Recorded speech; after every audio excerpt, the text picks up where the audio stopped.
اعوذ باللہ من الشیطان الرجیم، بسم اللہ الرحمن الرحیم۔ تو آج ہم وہ بات شروع کرتے ہیں، اور کرنے سے پہلے درود پاک پڑھنا بہت ضروری ہے۔ میرے ساتھ مل کے پڑھ لیں۔ الصلاۃ والسلام علیک یا سیدی یا رسول اللہ، الصلاۃ والسلام علیک یا سیدی یا حبیب اللہ۔ تو حضور سیدنا غوث اعظم کی ذات پاک پہ چونکہ نشستیں چل رہی ہیں، تو اس میں ہم نے آپ کو جو پہلے نشستوں میں بتایا آپ کے والدین کے متعلق، پھر ان کی پیدائش ہوئی، تو اس طرح نشست بائی نشست ہم آپ کو بتاتے رہیں گے انشاءاللہ۔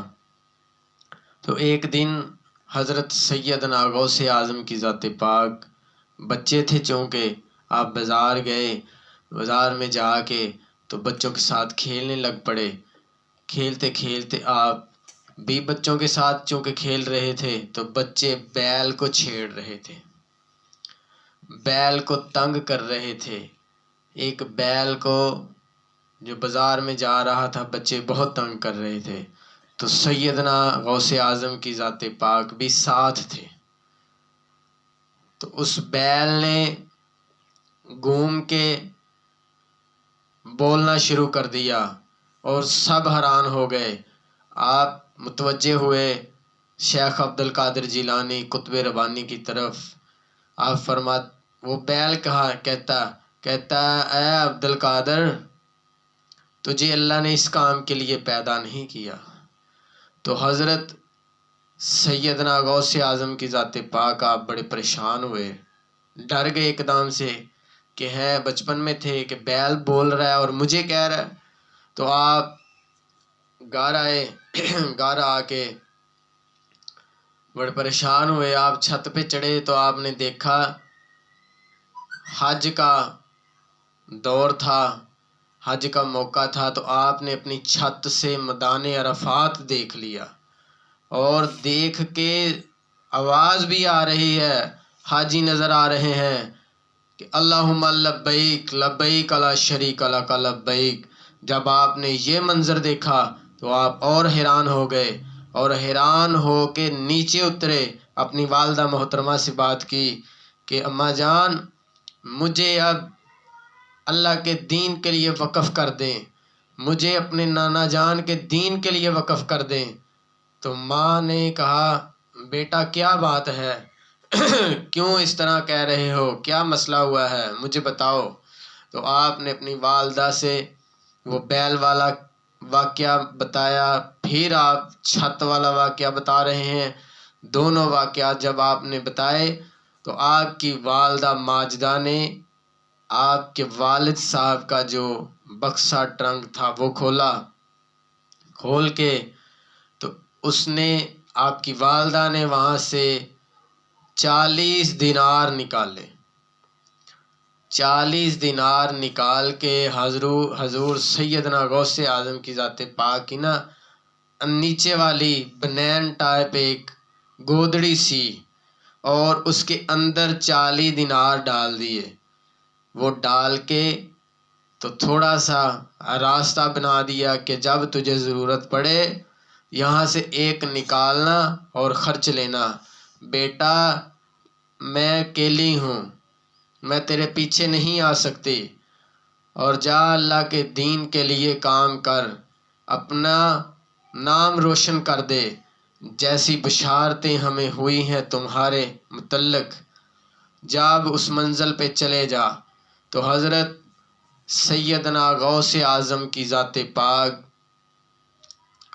آپ اپنی والدہ سے ملے، والدہ آپ کو چھوڑنے آئی گاؤں کے باہر تک، اور جب تک آپ نظر آنا بند نہ ہوئے والدہ وہیں کھڑے رہے۔ آپ ایک قافلے کے ساتھ جو قافلہ جا رہا تھا بغداد کی طرف، آپ اس قافلے میں شامل ہو گئے، اس قافلے میں جا رہے تھے۔ تو جاتے جاتے جب بغداد شہر آ گیا تو بغداد سے باہر ہی ڈاکوؤں نے قافلے پہ حملہ کر دیا۔ جب ڈاکوؤں نے قافلے پہ حملہ کیا تو سب کو انہوں نے لوٹ لیا۔ چونکہ آپ اکیلے تھے، آپ کے پاس ایک ڈاکو آیا، اس نے پوچھا بیٹا تمہارے پاس کچھ ہے؟ تو آپ نے کہا میرے پاس 40 دینار ہیں۔ تو وہ ڈاکو کہنے لگا بچہ مذاق کر رہا ہونا ہے، وہ آگے چلا گیا۔ پھر ایک اور آیا، اس نے پوچھا تمہارے پاس کچھ ہے؟ تو آپ فرمانے لگے بھی میرے پاس 40 دینار ہیں۔ اس نے سمجھا کہ بچہ ہے، اس کے پاس 40 دینار کہاں سے آ گئے، وہ چلا گیا۔ اس طرح جناب والا کیا ہوا کہ کافی سارے ڈاکوؤں نے پوچھا آپ سے، تو باقی سب کا مال لوٹ لیا، آپ کے 40 دینار بچ گئے۔ سردار تھا جو ڈاکوؤں کا، اس نے کہا بھی اب مجھے یہ بتاؤ کوئی رہ تو نہیں گیا؟ تو کچھ نے چند نے بیچ میں سے بتایا کہ ایک بچہ ہے، اس کو ہم نے کچھ نہیں کہا، وہ کہتا ہے کہ میرے پاس 40 دینار ہیں، لیکن ہم نے اس کو اس لیے چھوڑ دیا کہ بچہ ہے، اس کے پاس 40 کہاں سے آئیں گے؟ تو ڈاکوؤں کا سردار کہتا ہے بھی اس کو لے کے میرے سامنے پیش کرو، پکڑ کے لاؤ۔ جب پکڑ کے لائے تو ڈاکوؤں کا جو سردار تھا اس نے کہا بھی تمہارے پاس بیٹا کچھ ہے؟ آپ فرمانے لگے ہاں میرے پاس 40 دینار ہیں۔ اس نے کہا بھی کہاں ہے 40 دینار؟ آپ نے اپنی گودڑی اتار کے اس کو دے دی۔ کہتا ہے کہ یہ 40 دینار آقا غوث اعظم فرماتے ہیں، آپ فرماتے ہیں یہ 40 دینار ہیں، اس کے اندر ہے 40 دینار۔ تو ڈاکوؤں کا سردار کہتا ہے کہ مجھے یہ بتائیں بیٹا، آپ کے 40 دینار بچ گئے تھے، اگر آپ چاہتے تو 40 دینار بچا لیتے، آپ نے کیوں نہیں بچائے؟ تو سیدنا غوث اعظم کی ذات پاک آپ فرماتے ہیں کہ میری والدہ محترمہ جو ہے نا، جب میں گھر سے نکلا ہوں تو میں نے اپنی والدہ سے ایک وعدہ کیا تھا۔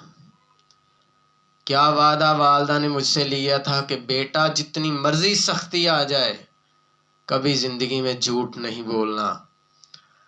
تو اس لیے یہ مشکل وقت تھا لیکن میں جھوٹ نہیں بول سکتا۔ تو جب ڈاکوؤں کے سردار نے یہ بات بچے کے منہ سے سنی تو اس کے جسم پہ لرزہ طاری ہو گیا، پریشان ہو گیا کہ اللہ کی ذات پاک نے مجھے پیدا کیا، بڑا کیا، میں بزرگ ہو چکا ہوں، تو میں نے اللہ کی ذات کے ساتھ اتنے دھوکے کیے ہیں، بار بار توبہ کی ہے، بار بار پھر برائی پہ لگ گیا ہوں۔ یہ کیسا بچہ ہے جو اپنی والدہ کے ساتھ ایک وعدہ کر کے آیا ہے اور اس پہ پورا اتر رہا ہے۔ ڈاکو کانپنے لگ پڑا اور رونے لگ پڑا اور کہنے لگا حضرت غوث اعظم کی ذات پاک کو کہ مجھے بیٹا یہ بتاؤ کہ میری معافی ہو سکتی ہے کہ نہیں ہو سکتی؟ آپ فرمانے لگے کیوں نہیں ہو سکتی؟ وہ مالک ہے، ہر چیز پر رحم کرنے والا ہے، کرم کرنے والا ہے، آپ سچے دل سے توبہ کریں، اللہ آپ کو ضرور معاف کرے گا۔ اس کی شرط یہ ہوتی ہے کہ آئندہ پھر برائی نہیں کرنی۔ تو ڈاکو نے کہا ٹھیک ہے بیٹا، میں آئندہ کبھی کوئی برا کام نہیں کروں گا، میں اللہ کی بارگاہ میں توبہ کرتا ہوں۔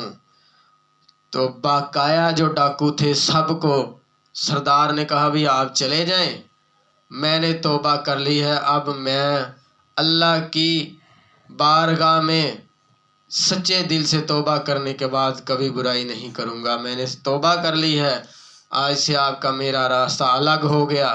جب یہ بات ہوئی تو جو ڈاکو کے ساتھی تھے انہوں نے کہا سردار اگر آپ توبہ کر لیں گے، آپ نے توبہ کی ہے تو پھر ہم بھی آپ کے ساتھ توبہ کریں گے، ہم نے کوئی برائی نہیں کرنی، اگر ہمارا سردار توبہ کر رہا ہے تو ہم بھی توبہ کریں گے۔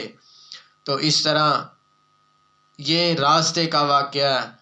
آئندہ نشست میں پھر ہم حضور سیدنا غوث اعظم کی ذات پاک کی حیات جو حیات مبارکہ ہے اس پہ جتنا علم سیکھا ہے سنا ہے بزرگوں سے، اس کے مطابق نشست بائی نشست آپ کی نظر کرتے رہیں گے۔